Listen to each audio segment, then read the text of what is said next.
നഷ്ടക്കച്ചവടം എന്ന് പറയാനായിട്ട് ഇങ്ങനൊരു ഒരു ഒരു ചെറിയ മാനസിക വിഷമം അവന് വരുമെന്ന് അവനൊരിക്കലും പ്രതീക്ഷിച്ചില്ല. സത്യസന്ധമായിട്ട് ഞാൻ പറയാം. അവന് അതിനകത്ത് എത്ര രൂപ കിട്ടുമെന്നോ അതൊക്കെ സത്യസന്ധമായിട്ട് പറയാമെങ്കിൽ ആൻ്റണിയോട് ചോദിച്ചാൽ പറഞ്ഞു തരും.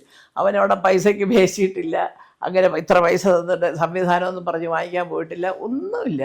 അവൻ്റെ ഇത്രയും വലിയൊരു പടം ലാലും എടുത്ത് കൈ കൊടുക്കുന്നു, ആൻ്റണി അതിന് കൂട്ടി നിൽക്കും. അതൊരു വലിയ അംഗീകാരമായിട്ട് തന്നെയാണ് തുടങ്ങിയത്. പക്ഷേ എന്നിട്ടും അവൻ ഇത്രയും ഒരു 2-3 പടം, ഈ കാളിയനൊക്കെ അതിന് മുമ്പ് വരേണ്ടതായിരുന്നു സത്യം പറഞ്ഞാൽ.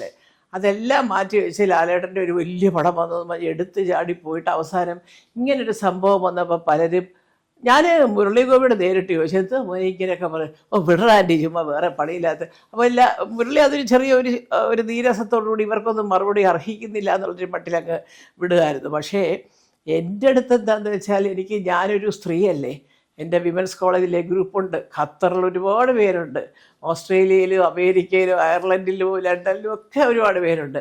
എന്നൊക്കെ ചേച്ചി അങ്ങനെയല്ല പറയണ്ട, പക്ഷേ ഇതിങ്ങനെ രാജുവിനെ മാത്രം ഇതൊരു കോമൺ ക്വസ്റ്റ്യനായിട്ട് മാറി എൻ്റെ സുഹൃത്തുക്കളുടേത്. അപ്പോൾ ഞാൻ പറയാം, അല്ല അതല്ല എന്തെങ്കിലും ഒന്ന് പറഞ്ഞില്ലെങ്കിൽ ഈ പറയാം. ഇപ്പം അവരൊക്കെ പറയുന്നതാ സത്യം. ഇന്നും രാജുവിനുള്ള വില ഒരു ശകലം പോലും പോയിട്ടില്ല. ചേച്ചി സമാധാനമായിട്ടിരുന്നു. രാജു എന്ന് പറഞ്ഞാൽ വേറൊരു സ്ഥാനത്താണ് ഞങ്ങളൊക്കെ കണ്ടിരിക്കുന്നത്. കാര്യങ്ങൾ അന്തസ്സായിട്ട് പറയുക, കണഗുണ പറയാതിരിക്കുക, നിലപാടിൽ ഉറച്ചു നിൽക്കുക.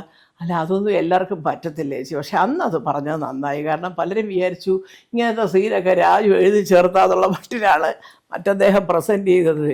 അതൊക്കെ വെറുതെ. സീൻ നമ്പർ 1 മുതൽ അവസാനത്തേത് വരെ സ്ക്രിപ്റ്റോടുകൂടി വന്നു, എല്ലാവരും വായിച്ചു, എല്ലാവരും കണ്ടു, എടുക്കുന്നതും അപ്പോഴപ്പോൾ എല്ലാവരും കാണുന്നുണ്ടായിരുന്നു. അതൊക്കെ പരമമായ സത്യം എന്നുള്ളത് ഭഗവാൻ അറിയാം.